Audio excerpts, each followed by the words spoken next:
Now, let's dive into today's story. Chapter 1. The Foundation. Blake Morrison stood in his workshop, methodically cleaning the blood from his knuckles with industrial-grade solvent. The abandoned warehouse echoed with the distant sounds of the city, but inside, silence reigned supreme. 3 months ago, he had been a different man, a trusting husband who believed in the sanctity of marriage and family bonds. Tonight, he was something else entirely. Blake had built his fortune through demolition and construction, starting with nothing but a sledgehammer and an unwavering work ethic. His company, Morrison Demolition, had grown from a one-man operation to controlling half the major teardown contracts in the tri-state area. What people didn't realize was that demolition taught you more than just how to tear things down. It taught you how to rebuild from the ground up, how to plan every detail, and most importantly, how to make sure nothing was left standing when you were done. Ashley Morrison had been the perfect wife on paper. Beautiful, charming, from a wealthy family that had welcomed Blake despite his blue-collar origins. The Pemberton family had old money, the kind that came with expectations and traditions stretching back generations. Ashley's father, Gregory Pemberton, owned a chain of luxury hotels across the East Coast. Her mother, Patricia, was a socialite who measured worth in bloodlines and bank accounts. Their marriage had started with genuine love, or so Blake had believed. Ashley had seemed different from her family, less concerned with status, more interested in building something real together.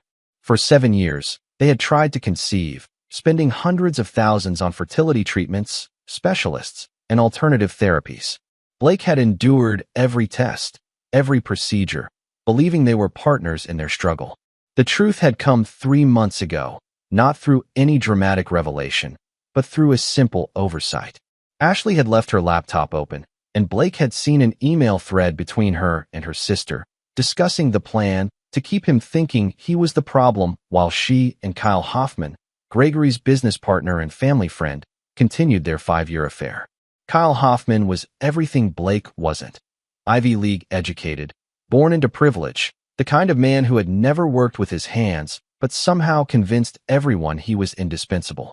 He specialized in high-end real estate development, often partnering with the Pemberton hotels to create luxury resort destinations. Kyle was married to Rebecca, a quiet woman who seemed perpetually overshadowed by her husband's larger-than-life personality. The fertility issue was a masterful deception.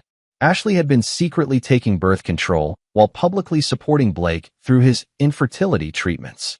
The plan, according to the emails, was to wait until Blake's assets were properly entangled with the family businesses, then divorce him for failing to provide an heir, and marry Kyle after he divorced Rebecca. The family money would stay clean, and Blake would be left with a small settlement, grateful for the scraps. But Blake Morrison wasn't the kind of man who accepted defeat gracefully. He had spent 3 months planning, using every resource at his disposal, every connection he had built over 15 years in business. The construction industry was tight-knit, and favors were currency. More importantly, demolition required permits, inspections, and relationships with city officials who trusted Blake's word implicitly. He had quietly placed surveillance equipment throughout their shared properties, hired private investigators to document Ashley and Kyle's affair, and most crucially, began mapping out every aspect of their lives, their routines, their weaknesses, their fears, and their dependencies. Blake had learned that revenge, like demolition, required precise planning and perfect execution. Tonight's dinner was supposed to be his humiliation, the moment when the Pemberton family would cast him aside and claim victory. They had prepared for a broken man who would sign the papers quietly and disappear. Instead, they would get something far more dangerous, a man who had spent months preparing for war. Blake finished cleaning his hands and walked to the wall where he had mounted photographs, documents, and detailed timelines. Red string connected various points, creating a web that looked like the work of either a brilliant strategist or a madman. Perhaps there wasn't much difference between the two. The restaurant reservation was in 2 hours. Blake smiled as he looked at his reflection in the industrial mirror he had mounted on the workshop wall. He looked the same as always, broad shoulders, calloused hands, the kind of face that had seen hard work and honest labor. But his eyes held something new, something that would have sent chills down Ashley's spine if she had bothered to really look at him in the past 3 months. He pulled on his best suit, the one Ashley had bought him for their 5th anniversary, and checked his watch. Everything was proceeding exactly as planned. The Pembertons and Kyle thought they were about to witness Blake's downfall. Instead, they were about to attend their own funeral dinner. They just didn't know it yet. Chapter 2. The Execution. Palazzo Rosso was the kind of restaurant where billionaires went to be seen spending money. Blake arrived exactly on time, his expression carefully neutral as the maitre d' led him to the private dining room the Pembertons had reserved. The space was elegant, mahogany walls, crystal chandeliers, and a single table set for one. Blake surveyed the room with the practiced eye of a man who understood structural integrity. The soundproofing was excellent, the walls thick enough to muffle conversation. Perfect for what he had planned as his next move, though not for the reasons his soon-to-be ex-family might expect. On the table sat a manila envelope and a handwritten note in Ashley's precise script. Blake read it aloud to the empty room, his voice echoing slightly. "We found out you're infertile. The family line ends with you. Get out." He laughed, a genuine, deep sound that held no humor whatsoever. Blake opened the envelope and spread the divorce papers across the white tablecloth. The terms were exactly what he had expected. Minimal alimony, no claim to Pemberton family assets, and a non-disclosure agreement that would prevent him from discussing the marriage publicly. Gregory Pemberton's lawyers had done thorough work, creating an agreement that would leave Blake with roughly 10% of what he had brought into the marriage. The waiter appeared as if summoned by Blake's presence. "Will anyone else be joining you this evening, sir?" "No," Blake replied, signing the papers with deliberate care. "I'll be dining alone tonight. I'd like your finest steak, medium rare, and a bottle of your most expensive wine. Money is no object. This is a celebration." As Blake waited for his meal, he pulled out his phone and sent a single text message to 5 different numbers. "It's done. Phase 2 begins now." The steak arrived exactly as ordered, and Blake ate with genuine enjoyment. The wine was exceptional, and the ambience was perfect for reflection. He thought about Ashley, probably at Kyle's penthouse apartment right now, celebrating what she believed was her victory. He thought about Gregory and Patricia, likely toasting their successful manipulation of the blue-collar outsider they had never truly accepted. They had made one crucial mistake in their assessment of Blake Morrison. They had confused his respect for hard work with weakness, his loyalty with stupidity. Blake had never been weak. He was simply patient. And patience, combined with the right resources, could accomplish remarkable things. Blake finished his meal and left the signed papers on the table along with a $500 tip for the staff. As he walked toward the exit, he paused to speak with the maitre d'. "Please ensure Mrs. Morrison receives a message when she inevitably calls to check on tonight's outcome. Tell her that her ex-husband thoroughly enjoyed his last supper, and he's looking forward to tomorrow's breakfast." The confusion on the man's face was exactly what Blake had hoped for. By morning, Ashley would receive that message and spend the day wondering what it meant. Blake believed in psychological warfare. The anticipation of revenge was often more devastating than the revenge itself. Outside the restaurant, Blake's phone buzzed with confirmation messages from his team. Marcus Chun, his most trusted foreman, had confirmed that the surveillance equipment at Ashley and Kyle's various locations was functioning perfectly. Detective Ray Volkov, a childhood friend who now worked private security, had verified that all documentation was properly filed with the appropriate authorities. Lisa Rodriguez, Blake's lawyer, had confirmed that the counter paperwork was ready for filing first thing Monday morning. But the most important confirmation came from Tony Russo, Blake's demolition specialist, and the closest thing he had to a brother. Tony had spent 10 years in the military before joining Blake's company, and his text message was brief. "All charges placed. Building scheduled for tomorrow. They'll never see it coming." Blake smiled as he walked to his truck. The Pembertons and Kyle Hoffman thought they had won by forcing him to sign papers in an empty restaurant. They had no idea that while they were celebrating, Blake was already 3 steps ahead, preparing to tear down everything they cared about with the same precision he used to demolish buildings. Tomorrow, the real work would begin. Chapter 3. The First Tremors. Blake's alarm clock went off at 5 a.m., the same time it had every morning for 15 years. But this Monday was different.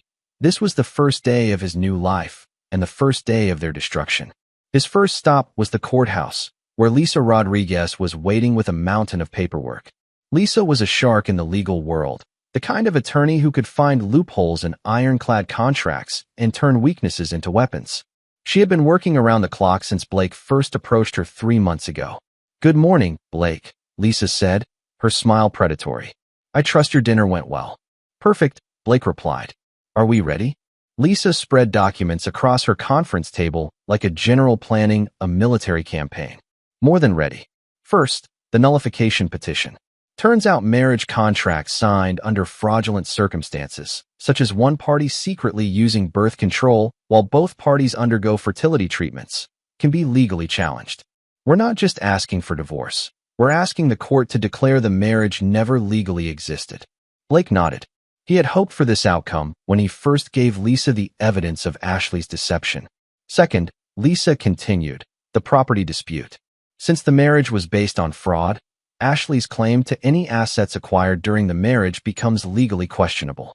That includes the house, the vacation property, and most importantly, her stake in Morrison Demolition. And the Pemberton connection? Here's where it gets interesting. Lisa's eyes gleamed. "Gregory Pemberton co-signed several of your business loans over the years, ostensibly as a gesture of family support. But if the marriage is nullified due to fraud, and if we can prove that the Pembertons were aware of Ashley's deception, those loan agreements become contracts signed under false pretenses." Blake felt the first warm glow of satisfaction. Meaning Gregory Pemberton could become personally liable for millions in business debt he thought was safely secured by family relationships. And Kyle Hoffman, as his business partner, is connected to several of those same agreements. While Lisa filed the legal paperwork, Blake drove to his construction site office where Marcus Chun was waiting with progress reports. Marcus had been with Blake since the early days, a soft-spoken man whose competence was matched only by his loyalty. "The surveillance equipment worked perfectly," Marcus reported. "Ashley spent last night at Kyle's penthouse, and they were definitely celebrating. Kyle opened a bottle of champagne that probably cost more than most people make in a month." "Show me." Marcus pulled up video footage on his laptop. Blake watched Ashley and Kyle toast their victory, laughing about how easily they had manipulated that blue-collar idiot. Kyle made jokes about Blake's intelligence, while Ashley mocked his attempts to fit in with her family. "There's more," Marcus said, switching to a different camera angle. "They've been planning this for longer than we thought. Rebecca Hoffman isn't just Kyle's wife. She's been in on it too. Apparently, she's having her own affair with someone from Ashley's yoga studio, and they're all planning to use the divorce settlements to fund some kind of commune in Costa Rica." Blake studied the footage carefully. Rebecca Hoffman had always seemed like a victim in her marriage to Kyle, but apparently, she was just another predator wearing a different mask. This information changed his calculations significantly. "What about the building inspections?" Blake asked. Marcus grinned. "That's the beautiful part. Remember how Kyle has been pushing Gregory to renovate 3 of his older hotels? The ones where they've been cutting corners on permits and safety inspections." Blake nodded. Kyle had frequently bragged about his ability to navigate bureaucratic red tape when it came to construction projects. Well, it turns out that when you really examine the paperwork, those renovations were never properly approved.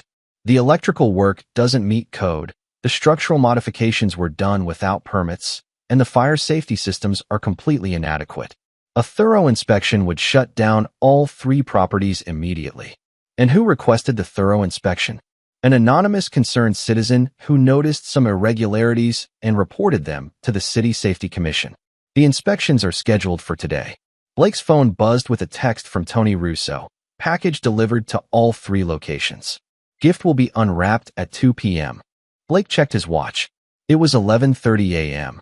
In 2.5 hours, Gregory Pemberton would discover that his 3 most profitable hotels had been declared safety hazards and would be shut down pending extensive renovations that would take months and cost millions. But that was just the beginning. Blake's second phone, the one Ashley didn't know about, showed 17 missed calls from her and 12 from Kyle. By now, they had probably discovered that the divorce papers they thought gave them complete victory had actually triggered a legal avalanche that threatened everything they owned. "Marcus," Blake said, closing the laptop, "I want you to personally deliver a message to Ashley at her mother's house.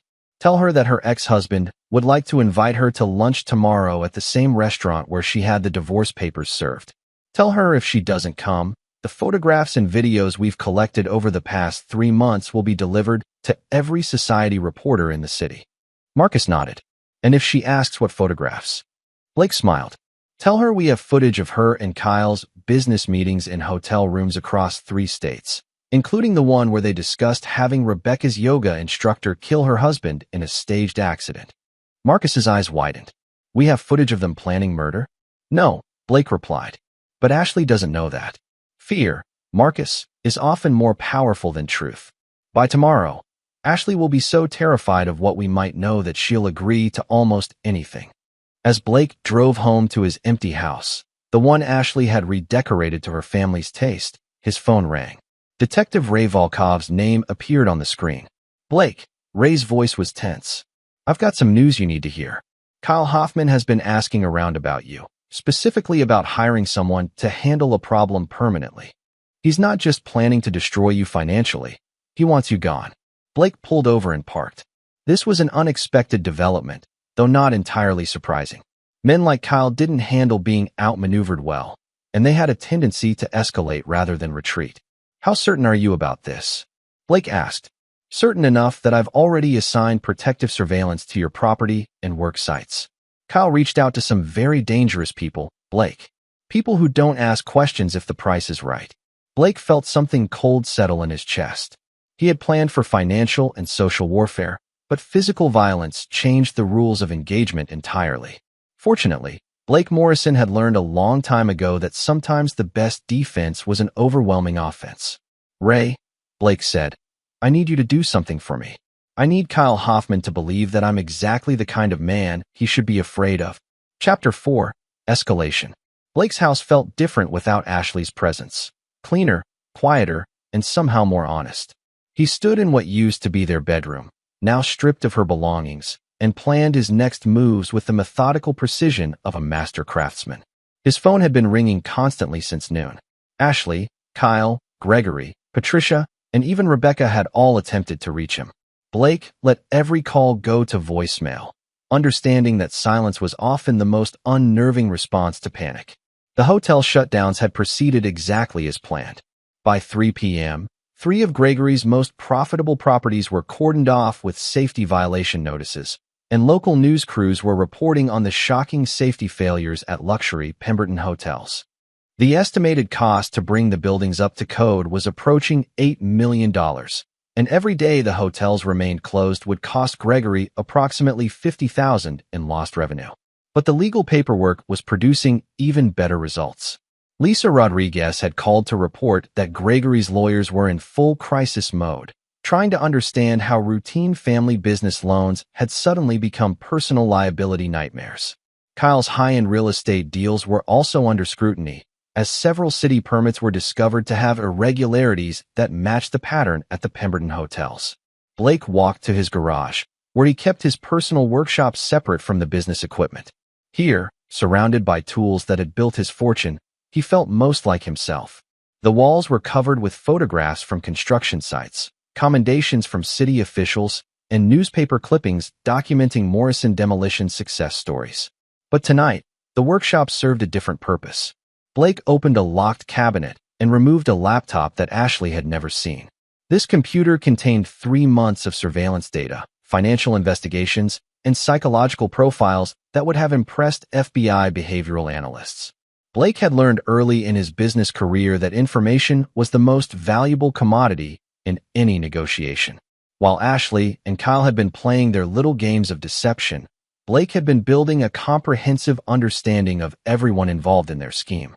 Rebecca Hoffman, for instance, wasn't just Kyle's neglected wife. She was a former pharmaceutical researcher who had been quietly embezzling money from her husband's accounts to fund her lover's struggling yoga studio.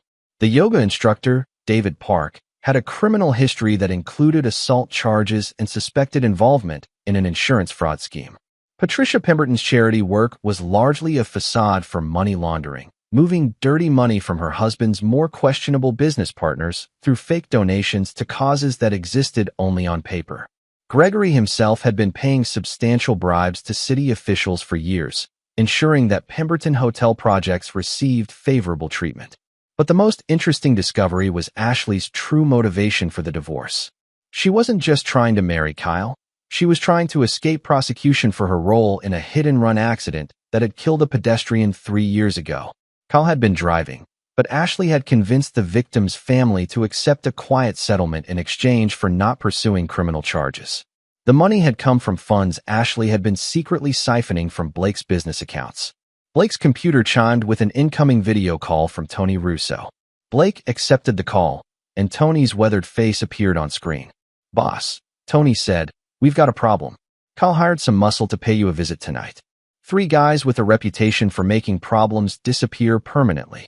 They're planning to make it look like a home invasion gone wrong." Blake felt his pulse quicken, but his voice remained steady. "Where are they now?" "About 20 minutes out from your location. But here's the thing. I've been tracking them since they left Kyle's place, and I don't think they know what they're walking into." Blake smiled grimly. "What do you mean? Remember when you asked me to set up security for your house after the divorce papers were filed? Well, let's just say that anyone who tries to break into your place tonight is going to get a very unpleasant surprise." Blake had forgotten about the security upgrades Tony had insisted on installing. Tony's military background included expertise in what he politely called perimeter defense, and Blake had given him carte blanche to protect the property. "What kind of surprise are we talking about, Tony?" "The kind that will leave them wishing they'd chosen a different line of work." "Don't worry, boss, nothing fatal, but they'll definitely need medical attention. And more importantly, they'll have a story to tell Kyle about exactly how dangerous it is to underestimate Blake Morrison." Blake considered this development. Kyle's decision to hire killers represented a significant escalation, but it also provided an opportunity. If Blake could prove that Kyle had attempted to have him murdered, it would destroy any remaining credibility Kyle had and potentially result in criminal charges. "Tony, I need you to make sure we get everything on video. High definition, multiple angles, and audio if possible. I want Kyle's hired thugs telling us exactly who sent them and why." "Already taken care of. We'll have enough evidence to put Kyle away for conspiracy to commit murder." Blake's other phone buzzed with a text from Ray Volkov. "Blake, get out of your house now. Multiple armed suspects approaching your location." Blake typed back, "It's under control. Just make sure you're ready to arrest whoever walks away from this." As Blake settled into his favorite armchair, positioned with a clear view of the front door and windows, he reflected on how dramatically the situation had evolved. This morning, he had been planning a careful campaign of financial and social destruction. Tonight, he was dealing with hired killers. But Blake Morrison hadn't built a successful business by backing down from challenges.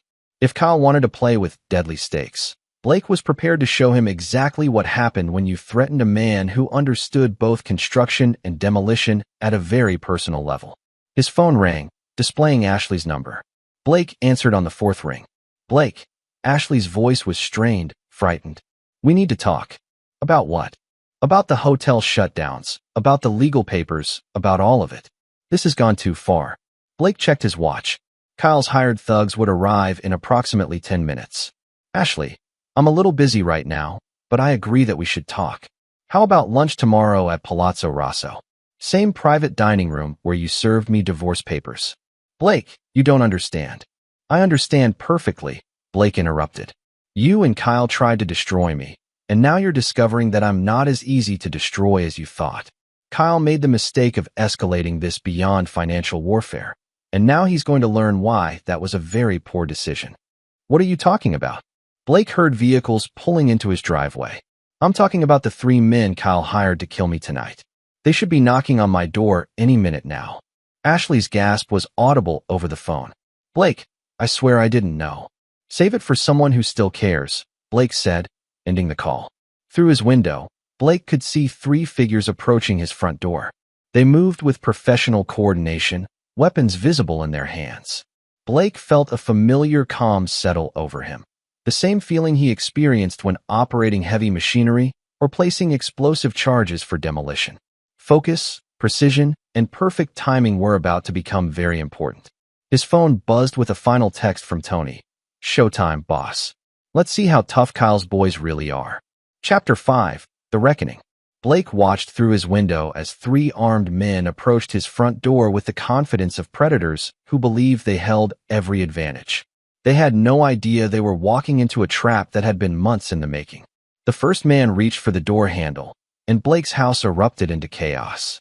Tony's security modifications were both elegant and devastating. Motion sensors triggered blinding strobe lights, while speakers hidden throughout the property unleashed a deafening alarm designed to disorient and panic. The front porch collapsed under the first intruder's weight, a carefully weakened structure that dropped him 8 feet into a pit lined with industrial foam and equipped with restraint cables. The second man tried to retreat, but found himself caught in razor wire that Tony had concealed along the property's perimeter. The third man attempted to breach a side window, only to discover that Blake's house had been retrofitted with security glass that could stop a rifle bullet. Within 90 seconds, all 3 men were immobilized, their weapons scattered, their night vision destroyed by the strobes, and their hearing compromised by the alarm system. Blake calmly walked outside, carrying a high-definition camera and wearing military-grade hearing protection. "Gentlemen," Blake said, his voice carrying easily over the diminishing alarm, "let's have a conversation about who sent you and why." The first man, suspended in the foam-lined pit, tried to maintain his professional demeanor. "We don't know what you're talking about, man. We're just here to rob the place." Blake laughed. "Really? You drove directly to my address, bypassed 3 other houses that would have been easier targets, and came armed with enough firepower to outfit a small military unit. Try again." Ray Volkov arrived with backup just as Blake was finishing his impromptu interrogation. The 3 men, faced with overwhelming evidence and the promise of reduced charges, provided detailed statements about Kyle Hoffman's hiring them to eliminate Blake and make it look like a home invasion. "Blake," Ray said as the last suspect was loaded into a patrol car, "Kyle just bought himself a conspiracy to commit murder charge. With the evidence we've got, he's looking at 25 to life." But Blake wasn't satisfied with simply having Kyle arrested. He understood that true justice required destroying the entire network of corruption and betrayal that had targeted him. "Ray, I need a favor. Can you delay Kyle's arrest for exactly 24 hours? Ray raised an eyebrow.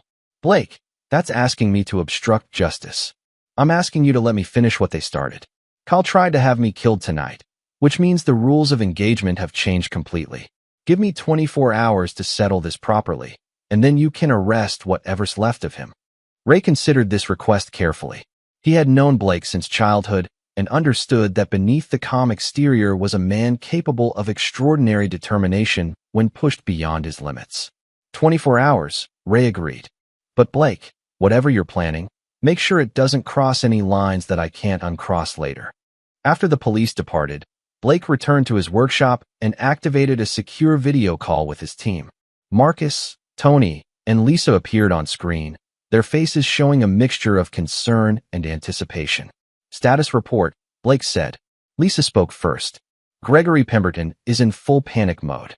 His lawyers contacted me directly, offering complete capitulation on the divorce settlement if we'll just make the hotel problems disappear. He's willing to give you everything. The house, the businesses, even Ashley's trust fund." Ashley's trust fund. Blake hadn't known such a thing existed. $3 million, held in reserve since she turned 18, but only accessible upon marriage or with family consent. "Gregory's offering to sign it over to you as part of the settlement." Marcus jumped in. "The hotel shutdowns are cascading faster than we anticipated. 2 other Pemberton properties are now under investigation, and the negative publicity is driving away bookings across the entire chain. Gregory's looking at potential bankruptcy within 6 months." Tony's report was more personal. "Kyle's been trying to hire additional muscle since his first team disappeared tonight. Word's gotten out that he's poison, though. Nobody wants to work for a guy who sends people into obvious traps." Blake absorbed this information while formulating his final strategy. Kyle had attempted murder, which justified any response Blake chose to make. But Blake's revenge would be more sophisticated than simple violence. It would be complete and permanent destruction of everything Kyle valued. "Here's what we're going to do," Blake said. "Lisa, accept Gregory's settlement offer, but add one condition. Ashley and Kyle must appear at tomorrow's lunch meeting to personally apologize and sign additional documents. Tell Gregory that if they refuse, we'll release everything we know about his bribes, Ashley's hit and run, and Kyle's murder conspiracy to every media outlet in the country." "And if they agree to come?" Lisa asked. Blake's smile was cold. "Then we'll give them exactly what they deserve." Blake spent the rest of the night preparing for what he knew would be the final confrontation. The lunch meeting at Palazzo Rosso would be more than just a conclusion to their legal dispute. It would be Ashley and Kyle's reckoning for 3 years of betrayal and attempted murder. By dawn, Blake had received confirmation that all parties would attend the lunch meeting. Gregory and Patricia would be there to personally oversee the settlement. Ashley and Kyle would be present to sign the apology documents, and even Rebecca Hoffman would attend to provide her statement about Kyle's attempted murder conspiracy. Blake dressed carefully in the same suit he had worn 3 days earlier when he signed the divorce papers. But this time, he wasn't walking into an ambush. He was walking into his victory celebration. His phone buzzed with a final message from Tony. "Everything's ready, boss." They have no idea what's waiting for them. Blake checked his watch. It was time to finish what Ashley and Kyle had started. Chapter 6. The Trap Springs. Palazzo Rosso's private dining room had been transformed into a courtroom where Blake Morrison would serve as judge, jury, and executioner. Blake arrived 30 minutes early, wanting to ensure everything was perfect for what would be the most important meeting of his life. The same table where he had found divorce papers now held carefully organized legal documents, photographic evidence, and video equipment that would record every moment of the proceedings. Blake had spared no expense in preparing for this confrontation. He wanted a permanent record of their confession and humiliation. Gregory Pemberton arrived first, accompanied by his wife Patricia and 2 lawyers who looked like they had been working around the clock. Gregory's usual arrogance had been replaced by barely controlled desperation. The hotel shutdowns had cost him nearly $1 million in the past 3 days, and his financial empire was teetering on the edge of collapse. "Blake," Gregory said, his voice strained, "I want you to know that Patricia and I had no idea about Ashley's indiscretions. If we had known, we would never have supported her actions." Blake gestured to the chairs arranged around the table. "Please sit. We'll begin when everyone arrives." Ashley entered next, accompanied by Kyle Hoffman and Rebecca. Ashley looked haggard. The stress of the past few days had aged her visibly. Kyle, however, still projected confidence, though Blake noticed the slight tremor in his hands that suggested barely controlled rage. Rebecca Hoffman surprised Blake with her appearance. Instead of the downtrodden wife he had expected, she carried herself with the poise of someone who had finally stopped pretending to be a victim.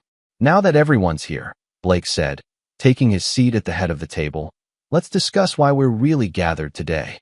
He activated the video recording equipment and placed a stack of photographs in the center of the table. The images showed Ashley and Kyle in compromising positions across multiple hotels and locations, time-stamped and documented with meticulous precision.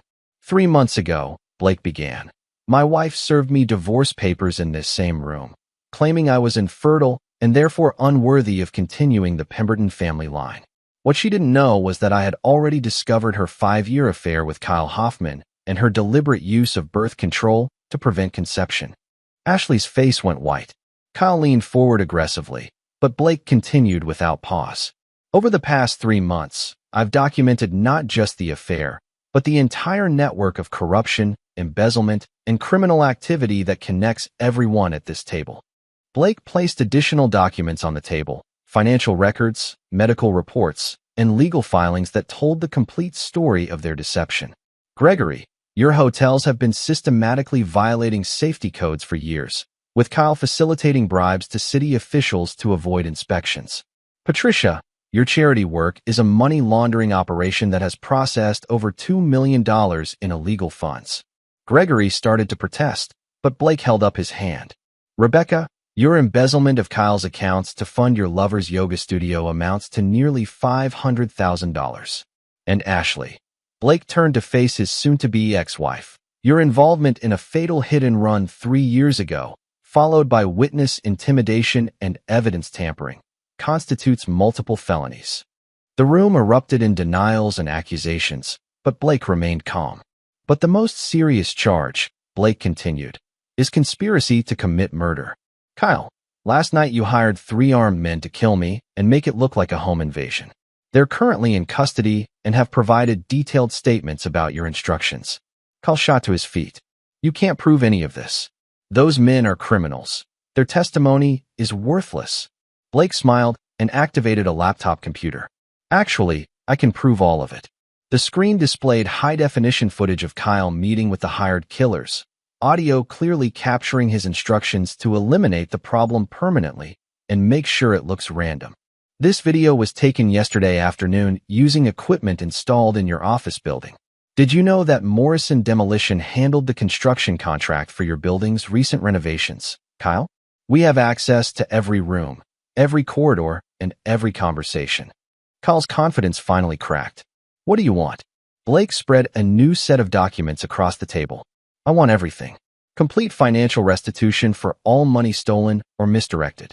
Public confessions to all criminal activities. And most importantly, I want all of you to disappear from my life permanently. He handed specific documents to each person. Gregory, you're signing over complete ownership of Ashley's trust fund, your stake in Morrison Demolition Partnerships, and the 3 properties currently under safety violations. The estimated value is approximately $12 million. Gregory's lawyers tried to intervene, but Blake cut them off.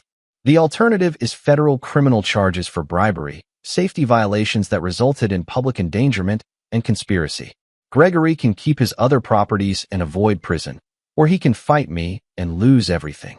Ashley, Blake continued, you're signing a confession to the hit-and-run incident, along with a complete financial disclosure of all assets acquired during our marriage. You'll also be relocating to a different state and never contacting me or my associates again. Ashley's voice was barely a whisper. Blake, please. Rebecca, Blake interrupted, turning to Kyle's wife. You're filing for divorce immediately and providing testimony about Kyle's criminal activities in exchange for immunity on the embezzlement charges. Rebecca nodded eagerly. Gladly. Kyle destroyed my life years ago. Finally, Blake faced Kyle Hoffman. And you, Kyle, have a very simple choice. You can sign these documents confessing to attempted murder, fraud, and bribery, agree to serve a minimum of 10 years in federal prison, and forfeit all assets to pay restitution. Or you can refuse, and I'll release all of this evidence to the FBI, the IRS, and every media outlet in the country. Kyle's face was purple with rage. You blue-collar piece of garbage. You think you can threaten us? My family has connections you can't imagine. Blake's voice remained level. Your family had connections, Kyle? Past tense. As of this morning, your father's law firm is under investigation for the same bribery charges that implicate Gregory. Your brother's pharmaceutical company is being audited for the money laundering scheme connected to Patricia's charities. And your wife has already agreed to testify against you in exchange for immunity. Blake stood and walked to the window overlooking the city. You see, Kyle, you made one critical mistake when you decided to have me killed. You assumed I was some simple construction worker who could be eliminated without consequences. But I built my business by understanding how things work, legally, financially, and politically. When you threatened my life, you gave me justification to destroy yours completely. The room fell silent except for the sound of Patricia Pemberton sobbing quietly. You have 15 minutes to sign these documents, Blake said, returning to his seat. After that, Detective Ray Volkov and a team of federal agents will arrive to arrest everyone who hasn't cooperated. As if summoned by Blake's words, his phone buzzed with a text from Ray.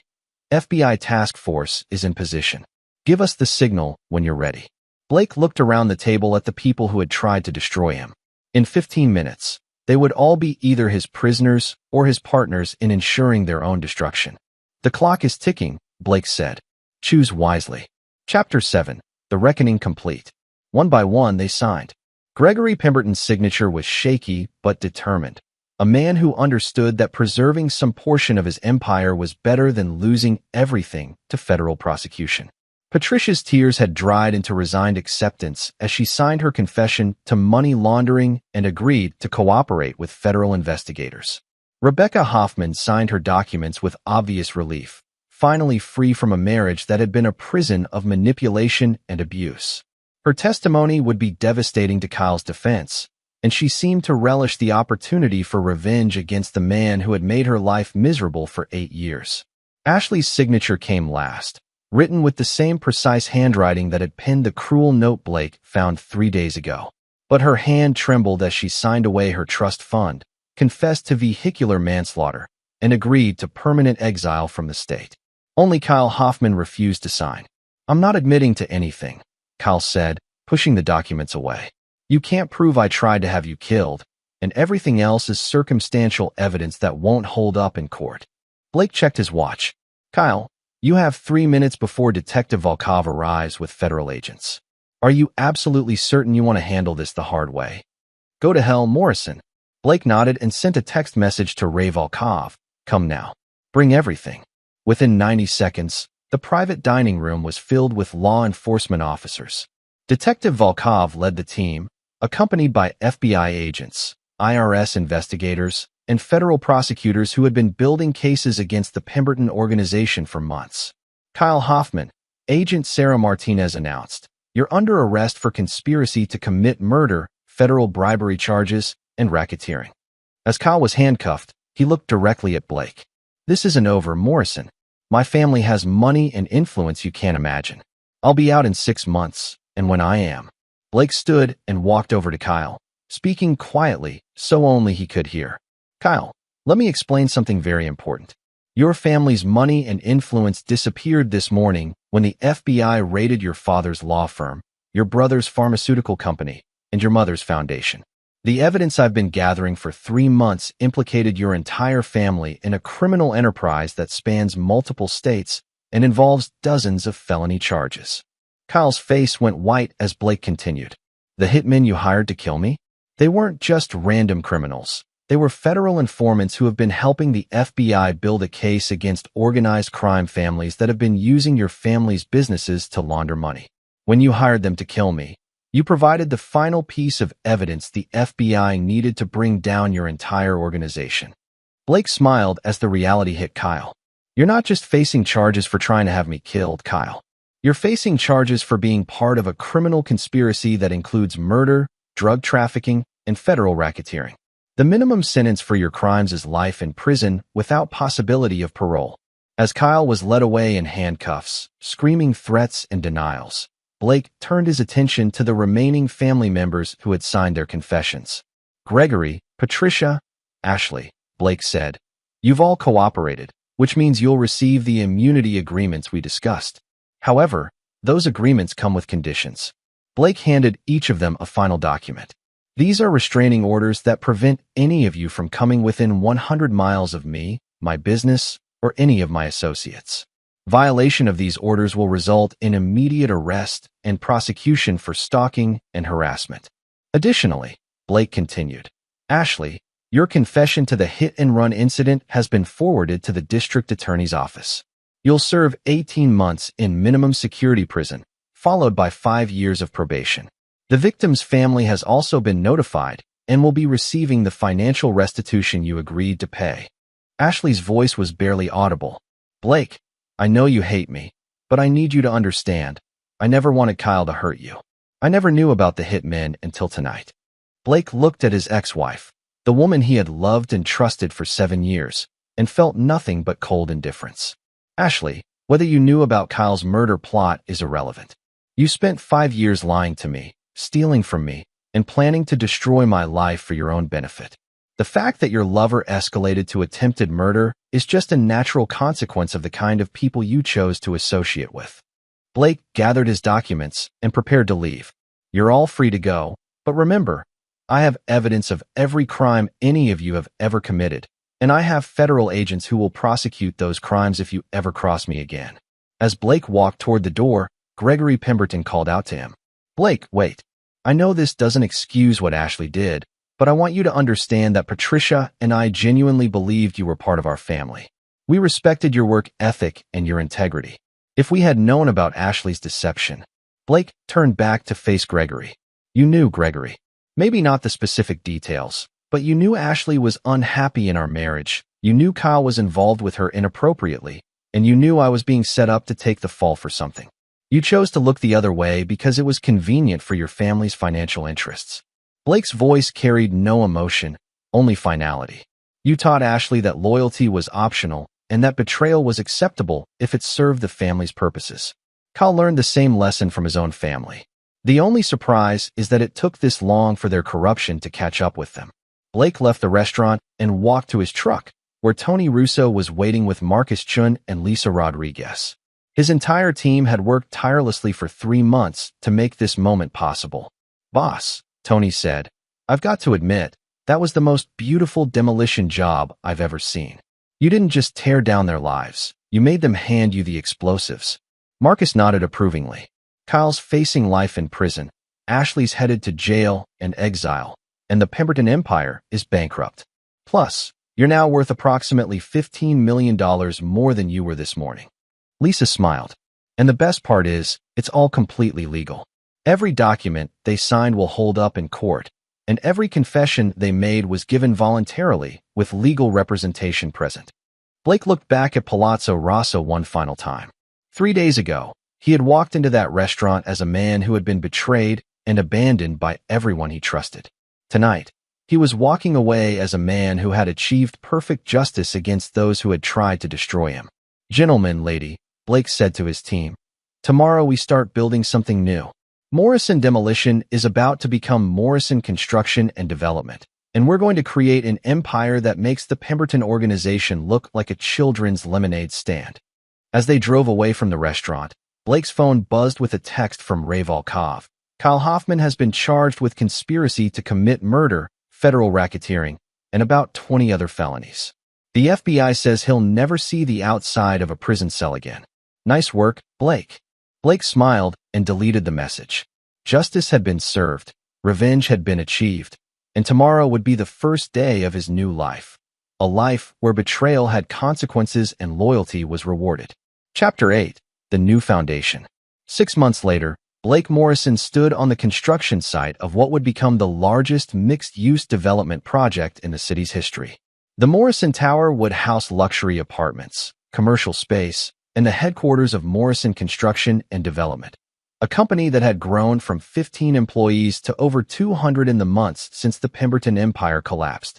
The morning newspaper lay on Blake's desk, open to a small item buried on page 12. Kyle Hoffman, former real estate developer, sentenced to life in prison without parole for conspiracy to commit murder and federal racketeering charges. The article noted that Hoffman's conviction had been secured largely through testimony from his ex-wife Rebecca and evidence provided by an anonymous businessman who had been targeted for assassination. Blake folded the newspaper and filed it away. Kyle's conviction marked the end of a chapter, but Blake had been focused on building rather than dwelling on the past. Justice had been served, and now it was time to create something better than what had been destroyed. Marcus Chun approached with architectural plans for the tower's commercial levels. "Boss, we've got 3 major tenants confirmed for the lower floors, and the restaurant space is generating serious interest from some high-end operators." Blake studied the plans with satisfaction. The restaurant space would occupy the ground floor, featuring floor-to-ceiling windows and an elegant private dining area that would serve as a reminder of how far he had come. "Any word from the City Planning Commission about the Pemberton properties?" Marcus nodded. "Gregory's 3 hotels that were shut down for safety violations are going up for auction next month. The minimum bid is set at $2 million for all 3 properties combined. Gregory's bankruptcy filing means he can't afford to bring them up to code." Blake smiled. "Submit a bid for $2.1 million. I want to own those properties and turn them into something the city can be proud of." The irony wasn't lost on Blake that he would soon own the hotels that had been used to launder money and facilitate the corruption that had targeted him. But Blake believed in redemption through reconstruction, tearing down what was corrupt and building something honest in its place. His phone buzzed with a call from Lisa Rodriguez. "Blake, I've got news about Ashley's sentencing hearing. She's been granted early release for good behavior and cooperation with federal investigators. She'll be out in 6 weeks instead of serving the full 18 months. Blake considered this information without emotion. Ashley's cooperation had helped convict Kyle and several other members of the criminal organization, which had always been part of the plea agreement. "Has she made any attempts to contact me?" Blake asked. "No, and she's legally prohibited from doing so under the restraining order. She's also required to relocate to California immediately upon release and maintain no contact with anyone from her previous life." Blake nodded. Ashley would have to build a new life from scratch, with no family money, no social connections, and a criminal record that would follow her forever. It was a fitting consequence for someone who had chosen betrayal over loyalty. Tony Russo's voice crackled over the construction site radio. "Boss, you've got visitors in the site office. Says they're from the mayor's office." Blake walked to the temporary office building that served as Morrison Construction's headquarters during the tower project.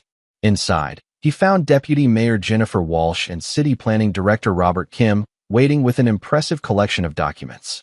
"Mr. Morrison," Deputy Mayor Walsh said, "we're here to discuss a proposal that could benefit both your company and the city's development goals."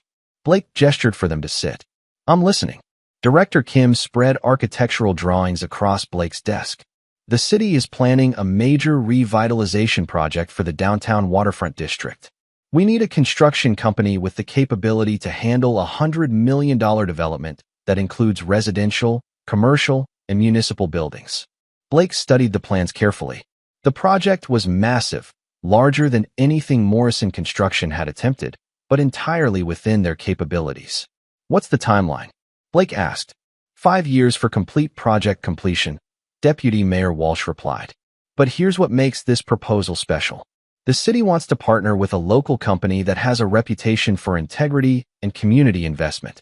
Morrison Construction has earned both through your work over the past 15 years. Blake realized that his reputation for honest business practices, the same integrity that Kyle and Ashley had tried to exploit, was now opening doors to opportunities that would have been impossible under the old system of bribes and family connections. "There's one more thing," Director Kim added. "Part of the waterfront project includes a memorial park dedicated to victims of hit-and-run accidents.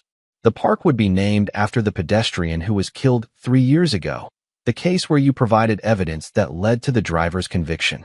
Blake felt a deep sense of satisfaction. Ashley's confession had not only secured her own conviction, but had provided closure for a family that had been denied justice for 3 years. "When do you need our proposal?" Blake asked. "The bidding process opens next month," Deputy Mayor Walsh replied. "But between you and me, Morrison Construction is the city's preferred contractor. Your company has never been involved in corruption scandals, never failed to complete a project on time, and never compromised on safety standards." After the city officials left, Blake walked to the construction site's edge and looked out over the skyline. In the distance, he could see the buildings that had once housed Kyle's real estate empire, now empty and scheduled for demolition. The Pemberton Hotel chain had been sold to pay debts, and the buyers planned to completely renovate the properties under new management. Blake's phone rang, displaying Rebecca Hoffman's number. Since Kyle's conviction, Rebecca had become something of an advocate for victims of domestic manipulation, using her experience to help other women recognize and escape similar situations. "Blake," Rebecca said, "I wanted to thank you again for giving me the evidence I needed to divorce Kyle and start over. The divorce settlement included enough money for me to go back to school and finish my medical degree. You don't need to thank me, Rebecca. You were as much a victim of Kyle's manipulation as I was.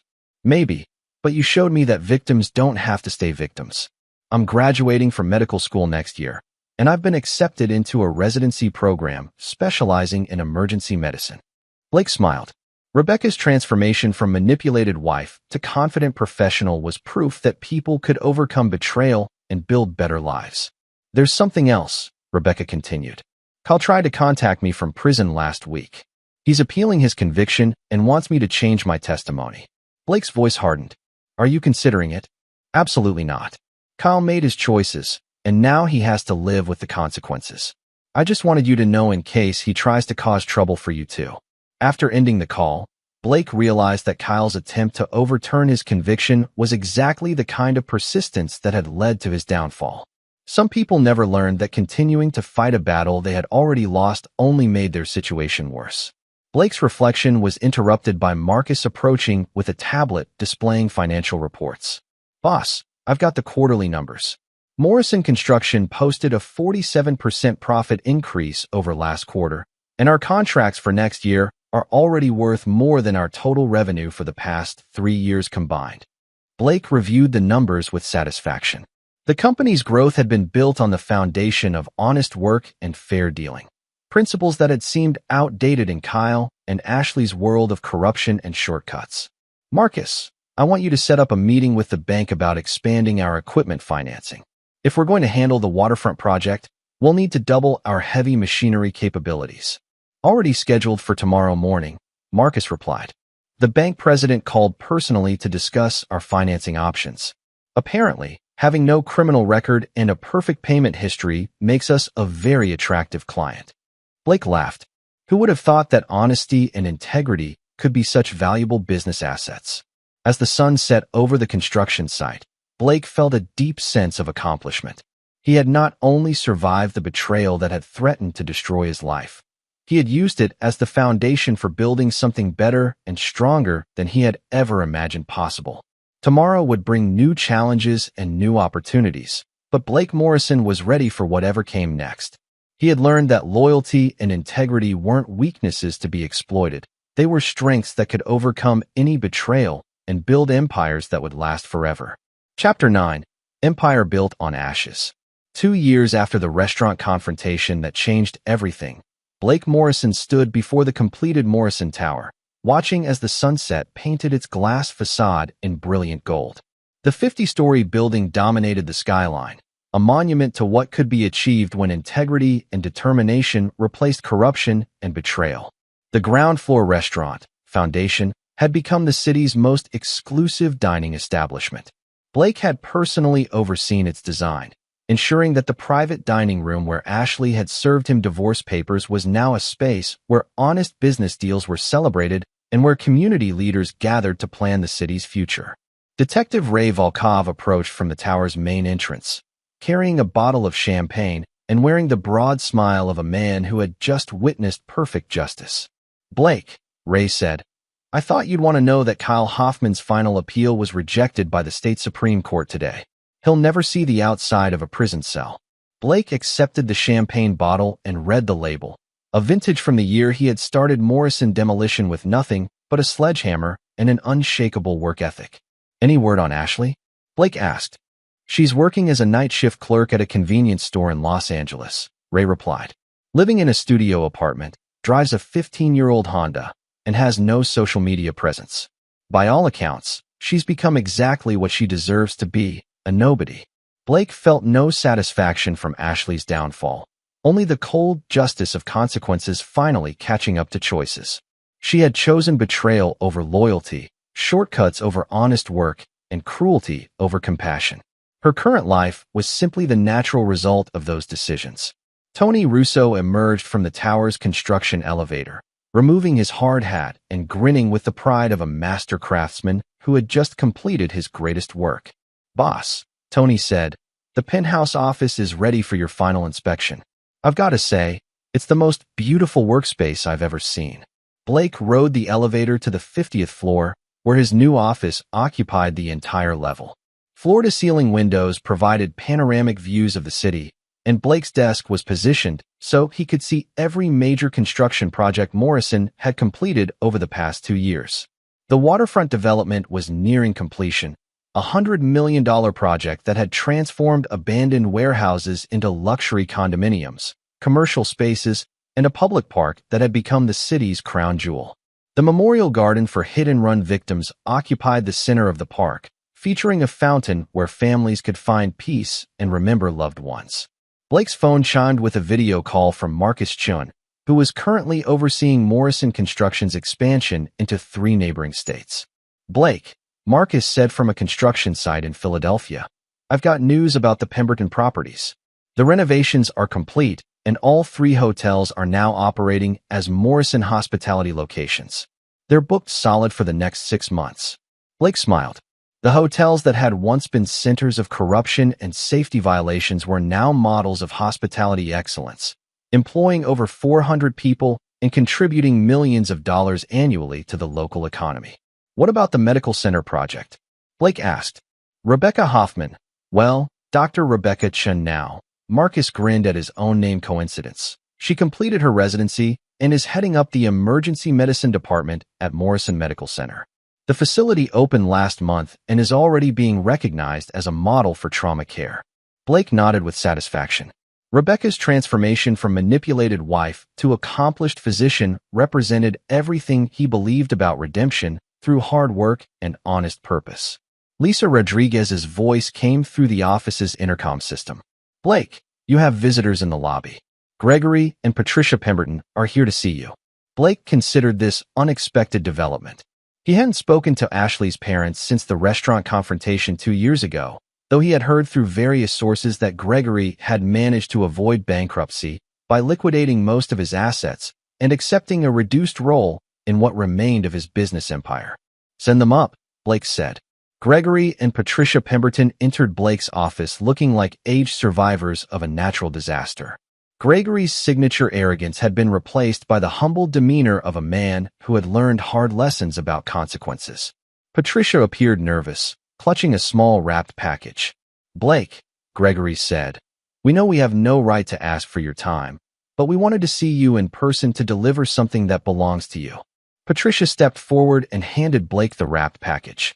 This was meant to be Ashley's wedding gift from her grandmother, a family heirloom that was supposed to be passed down to her children. Given everything that's happened, we thought you should have it instead. Blake unwrapped the package to reveal an antique pocket watch, engraved with the Morrison family name and a date from 1892.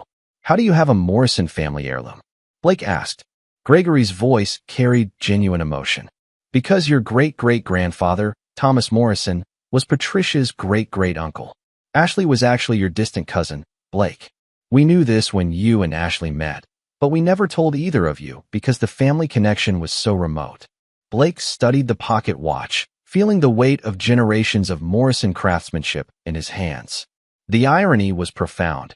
Ashley had spent years believing she was superior to Blake's working-class background, never knowing she was rejecting her own family heritage. There's something else, Patricia said. We've been following your success over the past 2 years, and we wanted you to know that we're proud of what you've accomplished. You've built something honest and lasting, something that honors the Morrison name better than we ever honored the Pemberton name. Gregory nodded. Blake, we failed as parents and as business people because we taught Ashley that shortcuts and manipulation were acceptable paths to success. You've proven that integrity and hard work are not just moral choices. They're also the most effective business strategies. Blake looked out his office windows at the city skyline, dotted with projects bearing the Morrison name. Gregory, Patricia, I appreciate you bringing me this watch, and I accept your apology. But I want you to understand something. I didn't build this empire to prove anything to your family or to get revenge on Ashley. I built it because it's who I am. Blake turned back to face them.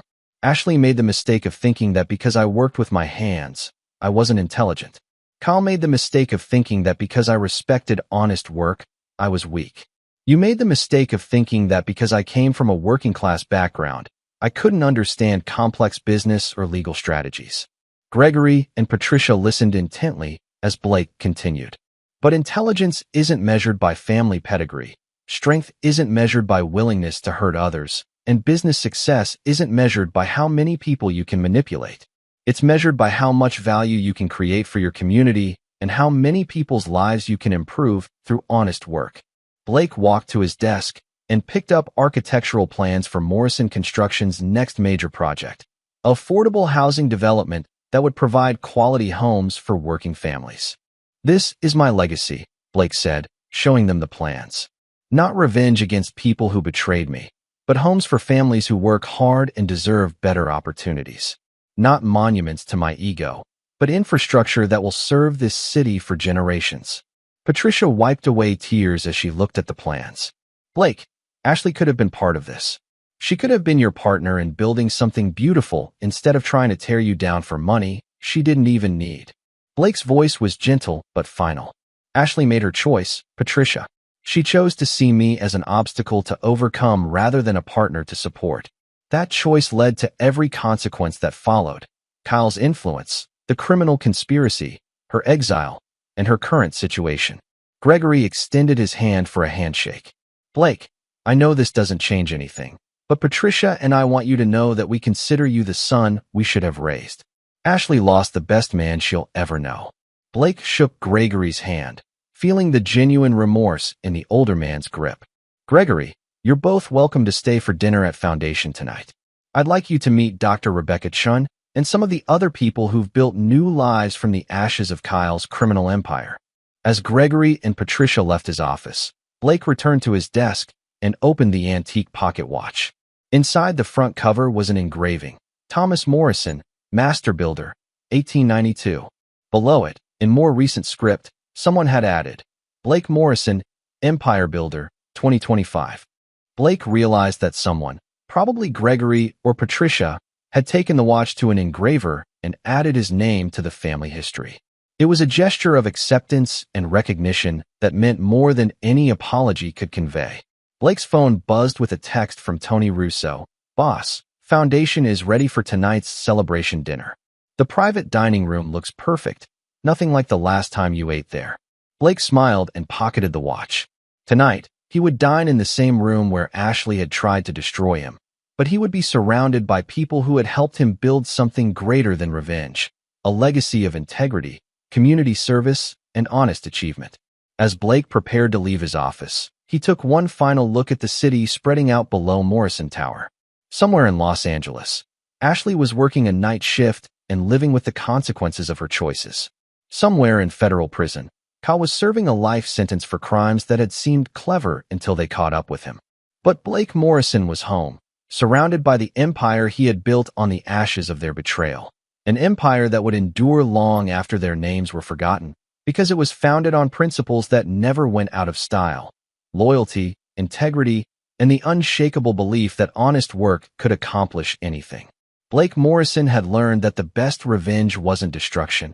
It was building something so magnificent that it made your enemy's victories look like meaningless gestures. He had turned their betrayal into his foundation, their corruption into his strength, and their hatred into his fuel for creating something better than they had ever imagined possible. The watch in his pocket ticked steadily, marking time for a man who had discovered that true power came not from tearing others down, but from building something so strong that nothing could tear it down. Blake Morrison's empire was complete, and it would stand forever.